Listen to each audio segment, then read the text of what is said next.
Hello! Welcome to all in one Amsha. இன்னைக்கு எண்ணெய் கத்திரிக்காய் புளிக்குழம்பு தான் பார்க்க போகிறோம். வாங்க எப்படி செய்கிறதுன்னு பார்க்கலாம்.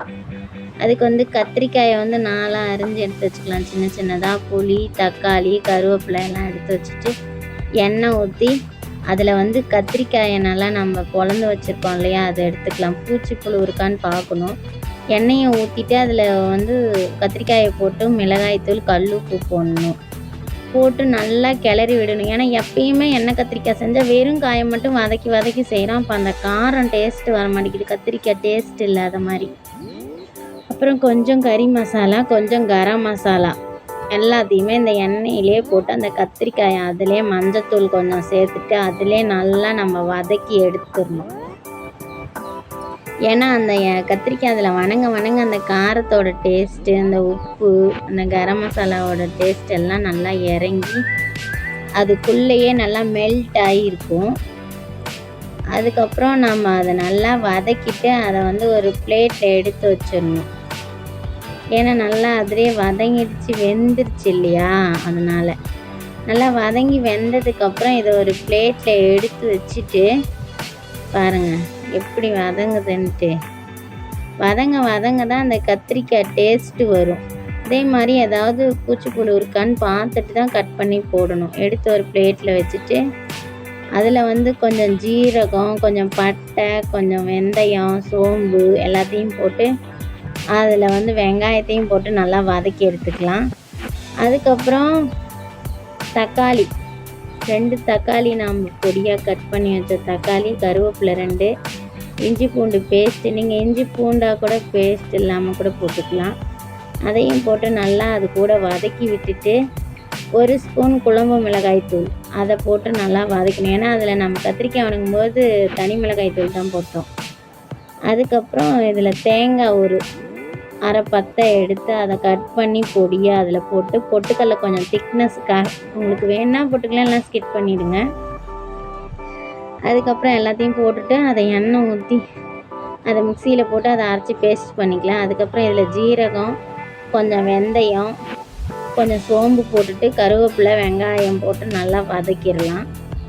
நல்லா பொன்னிறம் வர அளவுக்கு நல்லா வதக்கி எடுத்துக்கலாம். அப்போ டேஸ்ட்டு நல்லாயிருக்கும். அதுக்கப்புறம் நான் ஒரு தக்காளி மட்டும், ஏன்னா நம்ம ஏற்கனவே அரைச்சிட்டோம் இல்லையா, அதனால் இதில் ஒரு தக்காளி மட்டும் அப்படியே கட் பண்ணி போட்டுடலாம். கட் பண்ணி நல்லா போட்டுட்டு அது நல்லா வதங்கணும். வதங்கினதுக்கப்புறம் கல்லுப்பு 2 போட்டு வதக்கிட்டு இதை நம்ம பேஸ்ட்டாக நல்லா அரைச்சி எடுத்துகிட்டு வந்துட்டோம். அதையும் இந்த தக்காளி கூட வதக்கின தக்காளி கூட ஊற்றிட்டு அதையும் நல்லா கிண்டி விட்டுக்கலாம். நல்லா அந்த பச்சை வாசனை போகிற அளவுக்கு நல்லா நம்ம வதக்கி கிண்டி எடுத்துக்கிட்டோம்னா நமக்கு அந்த டேஸ்ட்டு நல்லாயிருக்கும். அப்போ தான் குழம்பு நல்லாயிருக்கும், பச்சை வாசனை இல்லாமல். கொஞ்சம் தண்ணியும் அலசி அதிலே ஊற்றிட்டு கொஞ்சம் கொதி வரணும். நம்ம மீன் குழம்பு வைக்கிற மாதிரி நல்லா கொஞ்சம் கொதி வந்துருச்சு.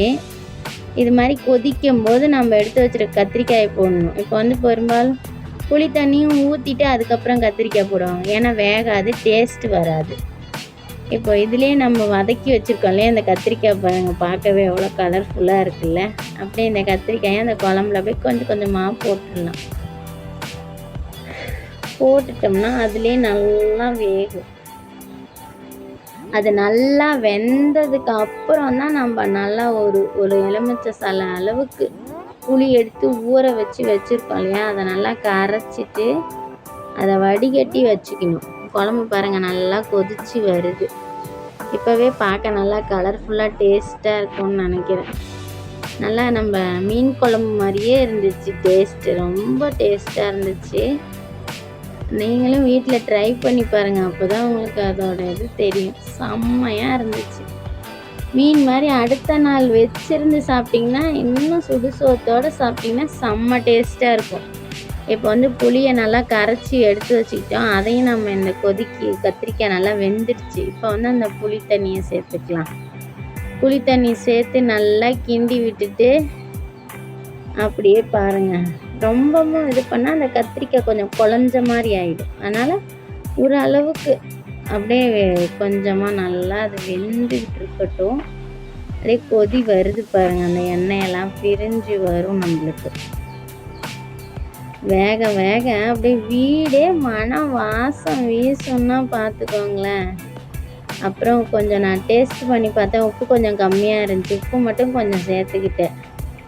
உப்பு கொஞ்சம் போட்டுட்டு பாருங்கள் அப்படியே வந்துடுச்சு. அப்புறம் நம்ம கொத்தமல்லி கருவேப்பிலை கட் பண்ணி வச்சதை அப்படியே லைட்டாக குழம்புல தூவிட்டு அது கொஞ்ச நேரம் அப்படியே இருந்துச்சு.